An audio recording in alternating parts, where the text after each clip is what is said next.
సుజాత ఒంటరిగా కూర్చొని అవని జీవితం గురించి ఆలోచిస్తూ ఉంటుంది. భార్యాభర్తలంటే అవని శ్రీకర్‌లా ఉండాలి అని అందరూ కూడా అనుకునేవాళ్ళు. కానీ నిహారిక లాంటి ఎవరి దుష్ట కన్ను అవని శ్రీకర్ జీవితం మీద పడిందో వాళ్ళ జీవితాలు ఇలా అయిపోయాయి. వాళ్ళిద్దరూ ఒకటవ్వాలి. ఏ పరిస్థితులు వాళ్ళిద్దరిని ఒకటి చేస్తాయో అని సుజాత ఆలోచిస్తూ ఉంటుంది. అర్చన కూడా ఒంటరిగా నుంచొని అమ్మ నాన్నకు పెళ్ళైందని మాయా మేడంకి తెలియాలి. ఆ తరువాత మాయా మేడం నాన్నని ఏం చెయ్యకూడదు. మాయా మేడంకి ఎవరి ద్వారా ఈ నిజం తెలుస్తుంది అని అర్చన ఆలోచిస్తూ ఉంటుంది. ఇక అప్పుడే హాస్పిటల్లో మాయను పెళ్లి చేసుకోవాలనుకున్న రాహుల్ అన్కాన్షియస్లో పడి ఉంటాడు. రాహుల్ ఫ్రెండ్ పక్కనే ఉంటాడు. డాక్టర్, ఇంకా ఎన్ని రోజులకి మా రాహుల్ కాన్షియస్లోకి వస్తాడు? వారం రోజుల నుంచి అన్కాన్షియస్లోనే ఉన్నాడు అని చెప్పి అడుగుతూ ఉంటాడు. ఎప్పుడు కాన్షియస్లోకి వస్తాడో నేను కూడా చెప్పలేవను. ఇంకా 2 రోజులు ట్రీట్మెంట్ చేద్దాము. ఆ తర్వాత స్పృహలోకి వస్తాడేమో చూద్దాము. లేదంటే ఇంటికి తీసుకెళ్ళి ట్రీట్మెంట్ చేయించుకోవచ్చు అని చెప్పి డాక్టర్ చెప్తూ ఉంటారు. రిపోర్టులు చూసినా కూడా కోమాలోకి వెళ్ళాడా అనుకుంటే కోమాలోకి వెళ్ళినట్టు లేదు. కానీ ఏదో ఒక రోజు ఖచ్చితంగా కాన్షియస్లోకి వస్తాడన్న నమ్మకం ఉంది అని డాక్టర్ చెప్తూ ఉంటారు. సరే డాక్టర్ అని చెప్పి రాహుల్ ఫ్రెండ్ చెప్తూ ఉంటాడు. అన్కాన్షియస్లో ఉన్న రాహుల్తో తన ఫ్రెండ్ ఇలా మాట్లాడుతూ ఉంటాడు. వీడు ఆ మాయలో పడిపోయి మాయను పెళ్లి చేసుకోవాలనుకున్నాడు. మాయ వెనుక ఉన్న ఆస్తిని సొంతం చేసుకోవాలనుకున్నాడు. వీడిపై లేనిపోని ఆశలన్నీ మేం పెట్టుకున్నాము. వీడు కోటీశ్వరుడి ఇంటికి అల్లుడైతే కనుక మా లైఫ్లు కూడా సెటిల్ అవుతాయి అనుకున్నాము. కానీ వీడేమో అన్కాన్షియస్లో ఉన్నాడు. మా లైఫ్లు సెటిల్ అయ్యేది ఎప్పుడో అని చెప్పి రాహుల్ ఫ్రెండ్ మనసులో అనుకొని అక్కడి నుంచి వెళ్ళిపోబోతూ ఉంటాడు. ఇక అదే సమయానికి అన్కాన్షియస్లో ఉన్న రాహుల్కి మాయ షూట్ చేయటం, శ్రీకర్ని ప్రేమిస్తున్నానని తన పేరెంట్స్ ముందు చెప్పటం, ఇదంతా కూడా కనిపిస్తూ ఉంటుంది. సడన్గా రాహుల్ లేచి కూర్చుంటాడు. ఒరే రాహుల్, నువ్వు కాన్షియస్లోకి వచ్చావా? నువ్వు ఎప్పుడు వస్తావా అని ఎదురు చూస్తున్నాను రా అని చెప్పి రాహుల్ ఫ్రెండ్ రాహుల్తో అంటూ ఉంటాడు. మాయ మాయ ఎక్కడా అని చెప్పి రాహుల్ అంటూ ఉంటాడు. ఇంకెక్కడ మాయరా? మాయకు గేలం వేద్దాం అనుకున్నావు, కానీ ఆ మాయ నిన్ను వదిలిపెట్టేసి ఆ శ్రీకర్ గాడిని పెళ్లి చేసుకోవాలనుకుంటుంది అని చెప్పి రాహుల్ ఫ్రెండ్ చెప్తూ ఉంటాడు.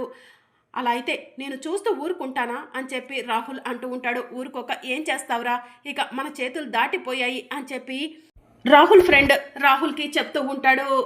ఏమీ దాటిపోలేదు. నా గురించి మాయకు నిజాలు ఎలా అయితే తెలిసిపోయినాయో శ్రీకర్ గురించి కూడా ఏవో ఒక సీక్రెట్స్ ఉండే ఉంటాయి. అవేంటో తెలుసుకుంటాను, మాయకు తెలియజేస్తాను. మాయ శ్రీకర్ల పెళ్లి జరగటానికి వీల్లేదు అని రాహుల్ అంటూ ఉంటాడు. సరేరా నీ ఇష్టం అని చెప్పి రాహుల్ ఫ్రెండ్ చెప్తూ ఉంటాడు. ఇక మరోవైపు అర్చన నాగమ్మ తల్లి పుట్ట దగ్గరకు వెళ్ళి నాగమ్మ నాగమ్మ అని చెప్పి పిలుస్తూ ఉంటుంది. పుట్టలో నుంచి నాగమ్మ బయటికి వస్తుంది. తాళపత్ర గ్రంథాలు చదివినప్పుడు అమ్మ నాన్నల జీవితంలో పెద్ద అగాధం ఏర్పడబోతుందని రాసి పెట్టి ఉంది, చూశాను. ఆ అగాధం మాయనని ఇప్పుడే అర్థమవుతుంది నాగమ్మ. మాయ తన పేరెంట్స్తో ఇంటికి వచ్చి నాన్నను పెళ్లి చేసుకుంటానని అడుగుతుంది. ఆ మాయ నాన్న జీవితంలోకి వస్తే ఏం జరుగుతుందో తెలుసు కదా. అమ్మ నాన్నలు శాశ్వతంగా దూరం అయిపోతారు. కానీ నాకు ఎందుకో ఆ మాయను చూస్తుంటే చాలా అనుమానంగా అనిపిస్తుంది. మాయ పోయినసారి ఇంటికి వచ్చినప్పుడు తన అడుగులన్నీ కూడా నలుపు రంగులో కనిపించాయి. తనకున్న శక్తి ఏంటో నేను తెలుసుకోలేకపోతున్నాను నాగమ్మ. అంతేకాదు ఆ మాయ మరాఠాల శక్తులు ఉన్నాయని నాకు అనిపిస్తుంది అని చెప్పి అర్చన అంటూ ఉంటుంది. ఇక నాగమ్మ తల్లి పుట్టలో నుంచి బయటకు వచ్చి రోడ్డు మీదకి వెళ్తూ ఉంటుంది. నాగమ్మ ఏంటి ఇంత కోపంగా వెళ్తుంది? ఆ రోజు నన్ను చంపాలనుకున్న ఆ వికాస్ని నాగమ్మ తల్లి ఎలా అయితే చంపిందో ఈరోజు ఆ మాయను కూడా అలానే చంపేస్తుందా ఏంటి అని చెప్పి అర్చన కంగారు పడుతూ నాగమ్మ వెనుకే పరిగెడుతూ ఉంటుంది. ఇక మరోవైపు మాయ తన రూమ్లో రెడీ అవుతూ ఉంటుంది. నాగమ్మ సరాసరి మాయ ఇంటి దగ్గరకు వెళ్తుంది. నేను ఊహించింది నిజమే, నాగమ్మ మాయ ఇంటికే వచ్చింది అని చెప్పి అర్చన గేటు దగ్గరే ఉండి అలానే చూస్తూ ఉంటుంది. నాగమ్మ తల్లి సరాసరి మాయ ఇంటికి వెళ్ళి మాయ బెడ్రూమ్లోకి వెళ్తుంది. మాయ రెడీ అయి వెనక్కి చూసేసరికి ఎదురుగా నాగమ్మ తల్లి ఉంటుంది. ఏయ్ నువ్వేంటి స్టూపిడ్, నా రూమ్లోకి వచ్చావు అని చెప్పి మాయ నాగమ్మ తల్లిని అంటూ ఉంటుంది. ఈరోజు నా చేతుల నుంచి నువ్వు తప్పించుకోలేవు. గతంలో ఒకసారి అర్చన వల్ల అవని వల్ల నువ్వు బ్రతికిపోయావు, కానీ ఇప్పుడు నువ్వు బ్రతకవు, నా చేతుల్లో చచ్చిపోతావు అని చెప్పి మాయా నాగమ్మ తల్లిని అంటూ ఉంటుంది. త్వరలో నీ జాతి మొత్తాన్ని అంతం చేసేస్తాను, నీ జాతి ఉన్నంతకాలం నాకు ప్రాబ్లమ్సే అని చెప్పి మాయా మనసులో అనుకుంటుంది. వెంటనే ఓం వనదేవతాయ నమః, ఓం జటాయ నమః, నాకు ఈ నాగుపాముని కాటు వేసే శక్తినివ్వు అని మాయా అడవి దేవతకు నమస్కారం చేసుకుంటూ ఉంటుంది. ఇక దాంతో మాయకు కొన్ని శక్తులు వస్తాయి. తన కళ్ళలో నుంచి నీలిరంగు మెరుపులు వస్తూ ఉంటాయి. ఆ నీలిరంగు మెరుపులతో నాగమ్మ చుట్టూ మంట వలయం ఏర్పాటు చేస్తుంది. ఇక నాగమ్మ మాయ వైపు అలానే చూస్తూ ఉంటే నాగమ్మ చుట్టూ మంటలు వస్తూ ఉంటాయి. ఈరోజు నువ్వు కాలి బూడిదైపోతున్నావు అని చెప్పి మాయ నాగమ్మని అంటూ ఉంటుంది. అప్పుడే ఆకాశంలో మెరుపులు ఉరుములు వస్తూ ఉంటాయి. సాక్షాత్తు ఆ అమ్మవారే ఒక మెరుపుని నాగమ్మ దగ్గరకు పంపిస్తుంది. నాగమ్మ చుట్టూ ఉన్న మంటలన్నీ కూడా ఆరిపోయేలా చేస్తుంది. ఇక నాగమ్మ ఆ మంటల వేడికి నల్లగా అయిపోతుంది. ఇక నాగమ్మ ఆ మంటలన్నీ ఆరిపోయేసరికి అక్కడి నుంచి వెళ్ళిపోతూ ఉంటుంది. అది చూసిన మాయ, ఈరోజు నా నుంచి నువ్వు తప్పించుకున్నావేమో, కానీ నువ్వు నా నుంచి తప్పించుకోలేవు ఈసారి అని చెప్పి మనసులో అనుకుంటూ ఉంటుంది. మీ జాతి ఉండటం వల్ల నాకు భవిష్యత్తులో చెడే జరుగుతుంది. అందుకే భవిష్యత్తులో నేను చాలా శక్తుల్ని సొంతం చేసుకొని మీ జాతి మొత్తాన్ని నాశనం చేసేస్తాను అని మాయ మనసులో అనుకుంటూ ఉంటుంది. ఇక మరోవైపు అర్చన మాయ వాళ్ళ ఇంటి గేటు దగ్గరే ఉండి నాగమ్మ తల్లి లోపల ఆ మాయను కాటు వేసి ఉంటుందా, అసలు ఏం చేస్తుంది నాగమ్మ తల్లి అని మనసులో అనుకుంటూ ఉంటుంది. అప్పుడే నాగమ్మ తల్లి బయటికి వస్తూ ఉంటుంది. నాగమ్మ తల్లిని చూసిన అర్చన, నాగమ్మ ఏంటి నాగమ్మ ఇలా అయిపోయావు, నీ రూపం అంతా ఇలా మారిపోయిందేంటి, దీనికి కారణం నేనే నాగమ్మ అని చెప్పి అర్చన మనసులో అనుకుంటూ ఉంటుంది.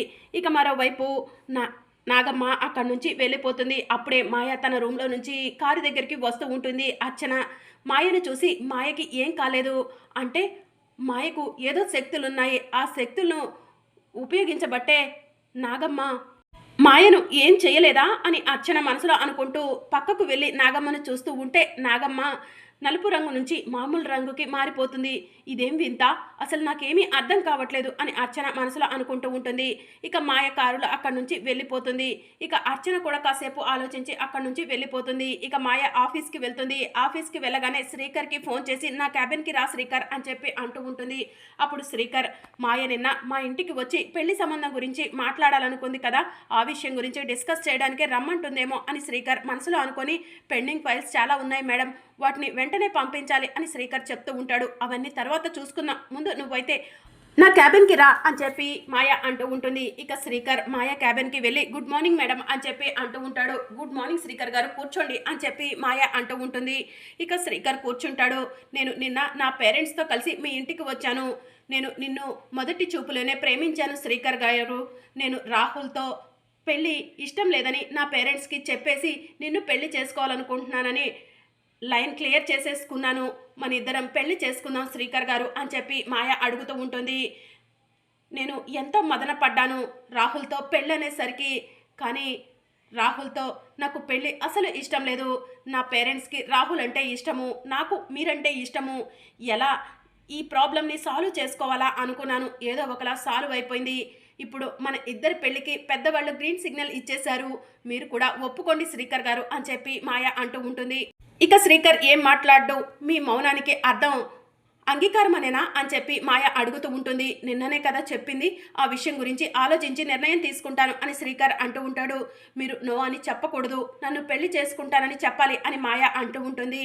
కోటీశ్వరుల అమ్మాయి కోరి ఇంటికి వచ్చి పెళ్లి చేసుకుంటా అంటే ఎవరైనా ఎగిరి గంతేస్తారు, కానీ నేను అలాంటి వాడిని కాదు, నాకు పెళ్ళంటే ఇష్టం లేదు అని శ్రీకర్ చెప్తూ ఉంటాడు. ఏంటి ప్రాబ్లం అని మాయ అంటూ ఉంటుంది.